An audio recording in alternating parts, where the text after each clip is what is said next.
Episódio 2. A história começa com Lois Clark em seu apartamento. Clark está escovando os dentes na pia enquanto os dois conversam. Ele diz a Lois que aquela aurora, ou o que quer que fosse, estava lá em um segundo e no outro não estava. Ele cospe na pia e Lois diz que espera que ele não tenha quebrado a pia novamente. Clark diz que foi ela que quebrou a pia da outra vez, mas ela nega e diz que vai colocar a culpa no super cuspe dele. Eles olham para os presentes de casamento que estão ali perto deles. Clark pergunta se algum dia eles irão devolver aqueles presentes. Lois diz que não devolverão, pois o casamento foi apenas adiado, não cancelado.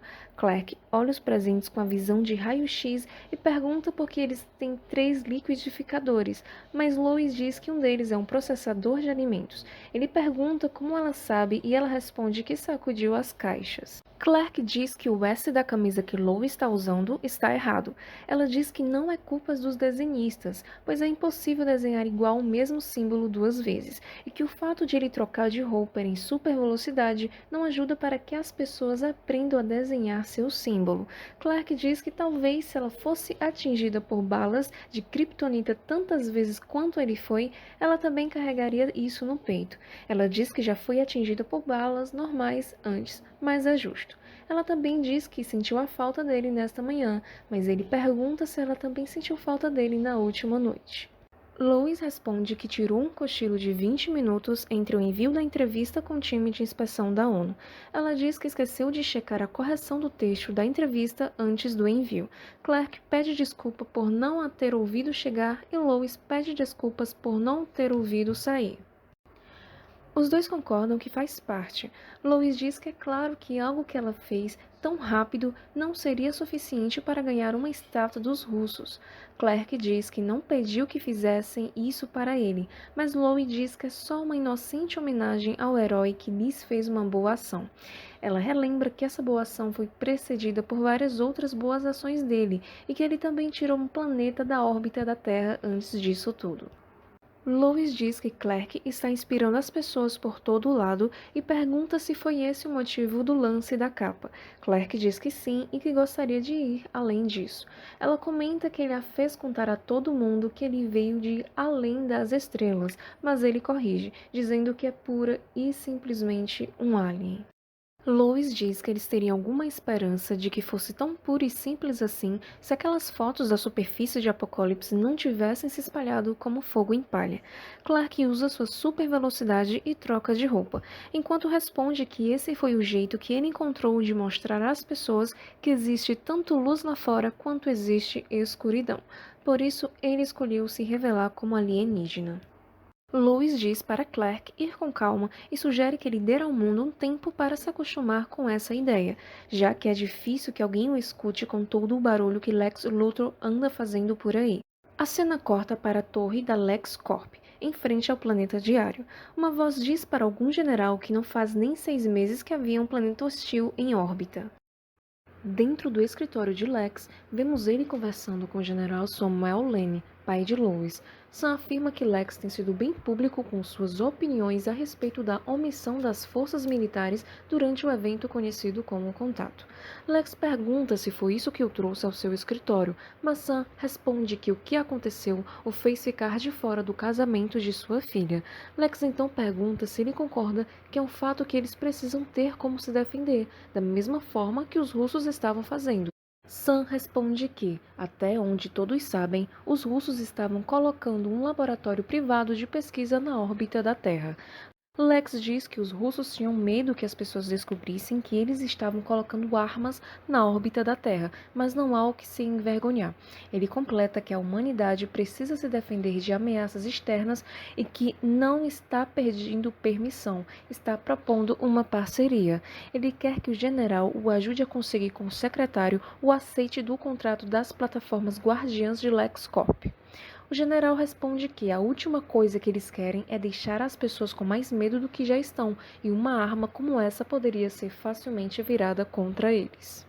O general ainda completa dizendo que todo esse poder é uma porta aberta para abusos. Lex então argumenta que é basicamente esse o conceito de um herói como Superman.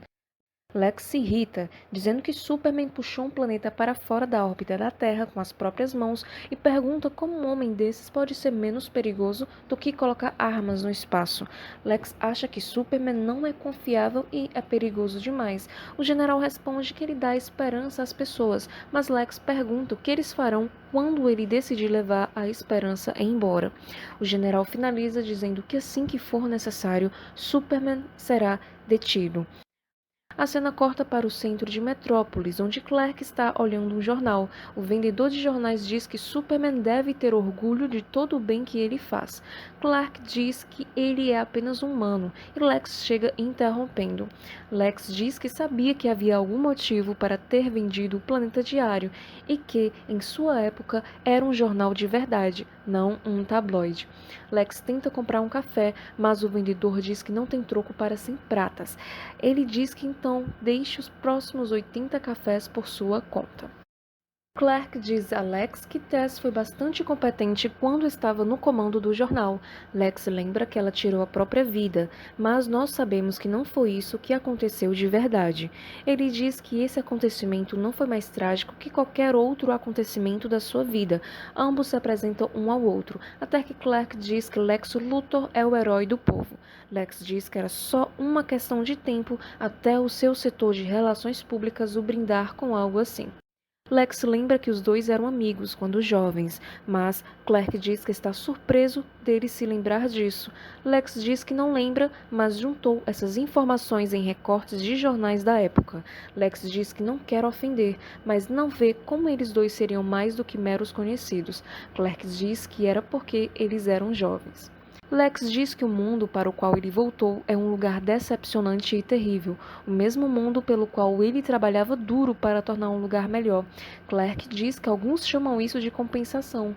Lex responde que não é ele que está voando por aí com um colante azul e pensava que Lois era a repórter mais intrépida do jornal. Clark diz que Lex tem interesses na órbita da Terra como todo mundo. Clark pede desculpas se o resto das pessoas não consegue ter a valiosa aprovação de Lex Luthor. Lex gosta do sarcasmo e diz que Clark tem muita atitude escondida em seu jeito desajeitado e talvez fosse isso que o fez ter interesse nele no passado. Lex está virado de costas para Clark, falando algo sobre a LexCorp e o espaço, quando Clark escuta um alarme e sai em super velocidade sem que Lex veja que ele sumiu. Uma voz aparece atrás de Lex e diz que ele tem esse talento para fazer as pessoas sumirem. Lex reconhece a voz feminina e a mulher brinca que, pela reação, até parece que ele viu um fantasma. Ele, apavorado, deixa cair no chão o copo de café que estava em sua mão e assim a história acaba. Se você curtiu o conteúdo e gostaria de ver mais, não se esqueça de deixar o seu like e de se inscrever no canal. Assim você contribui para a formação de novos conteúdos parecidos. Então, até o próximo capítulo.